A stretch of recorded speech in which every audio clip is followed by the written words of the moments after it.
हमेशा हम ये चाहते थे कि जो आने वाली जो नस्ल होगी उनके साथ दोबारा ऐसा नहीं होना चाहिए जो हमारे साथ हुआ।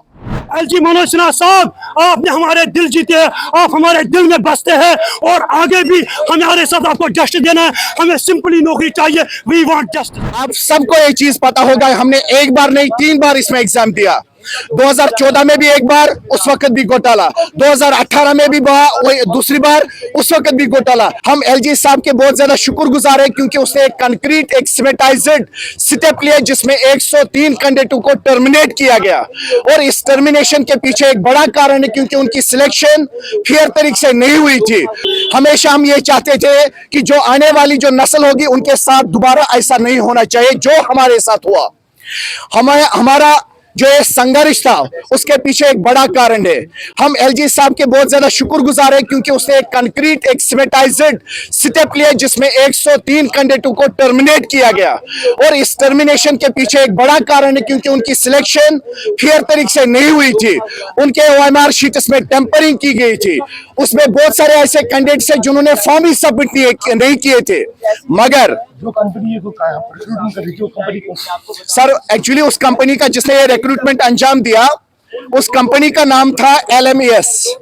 मगर सर सॉरी टू से ये वही एक कंपनी थी जिसका ओनर था महाराजा कृष्णवली। इसकी एक और कंपनी थी जिसका नाम था टाइम एंड टेक्नोलॉजी। आप सबको ये चीज पता होगा, हमने एक बार नहीं 3 बार इसमें एग्जाम दिया। 2014 में भी एक बार, उस वक्त भी घोटाला। 2018 में भी दूसरी बार, उस वक्त भी घोटाला। जो एलजी साहब ने हमारे साथ राजभवन में वादा किया है उसने वो वादा निभाया है। 103 को टर्मिनेट किया गया है। ये डाटा ऑलरेडी हमने नहीं दिया, ये हमारे लिए बोनस पॉइंट था। जो हमने पक्के सबूत एविडेंस दी है वो अभी तक नहीं निकले हैं। और कमेटी ने उस रिपोर्ट में यही लिखा है कि इसमें पेपर लीकेज सबसे ज्यादा है, वो अभी तक सामने नजर नहीं आ रहा है। लेकिन एलजी साहब पे पूरा भरोसा, पूरा ट्रस्ट है। उसने हमारे दिल जीते, उसने जम्मू कश्मीर के लोगों के दिल जीते। किसी को नहीं लग रहा था कि इतना बड़ा स्कैम सड़कों पे आएगा और ये पूरे पब्लिक डोमेन में आएगा। हम मीडिया कर्मचारियों से भी मतलब बहुत खुश है, आप लोगों को भी मुबारकबाद पेश करना चाहते हैं। और एडवोकेट अभिनव शर्मा साहब ने इस स्कैम को बाहर निकाला, उसने इसमें बहुत अच्छा रोल निभाया, उसके भी बहुत शुक्रगुजार है। हम तो मेरिटोरियस कैंडिडेट है, हमने 2 बार फिजिकल क्वालिफाई किया है। फायर सर्विस डिपार्टमेंट में हमारा रिकॉर्ड मौजूद है। हमें एलजी साहब पे पूरा भरोसा, पूरा विश्वास है। आने वाले समय में वो एग्रीवुड एस्पिरेंट्स के साथ इंसाफ करेगा, यानी हमें नौकरी चाहिए। ये साफ साफ दर्शाता था कि इसमें स्कैम था। जब 2020 में यह लिस्ट मंजर आम पर आया था, हम श्रीनगर प्रेस कॉलोनी के अंदर हमने अपनी आवाज बुलंद की। हमने कहा था इसमें भ्रष्टाचार था, लेकिन अनफॉर्चुनेटली हमारी आवाज उस टाइम दबा दी गई है। मैं ये भी कहना चाहता हूँ वक्त के सरकार को, उमर अब्दुल्ला साहब को मैं कहना चाहता हूँ, उमर साहब अगर देखा जाए एलजी साहब यूपी से आया, वो जम्मू कश्मीर लोगों का दुख और दर्द समझता है। आप भी इसी यूटी के रहने वाले हैं। हमने आपको बड़े अक्सरियत से जिताया है।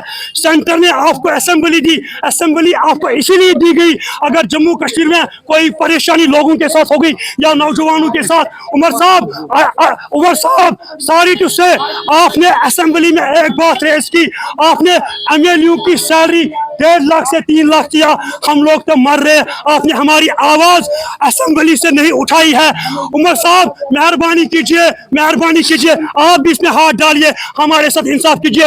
आज हम लेफ्टिनेंट गवर्नर के बहुत बड़े शुक्रगुजार हैं। यही कहना चाहता हूँ इस चैनल के माध्यम से, एलजी मनोज सिन्हा साहब, आपने हमारे दिल जीते, आप हमारे दिल में बसते हैं और आगे भी हमारे साथ आपको जस्टिस देना है। हमें सिंपली नौकरी चाहिए, वी वांट जस्टिस। और 2020 में अगर घोटाले की कहीं जगह पे कमी रही थी वो इस कंपनी ने 2020 में अंजाम करके दी।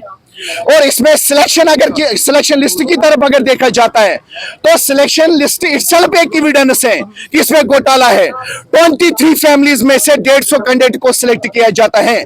आप कल टर्मिनेशन की तरफ देखिए, उस टर्मिनेशन में देखिए कि एक ही मोहल्ले के 4 5 बंदे लगे हुए हैं।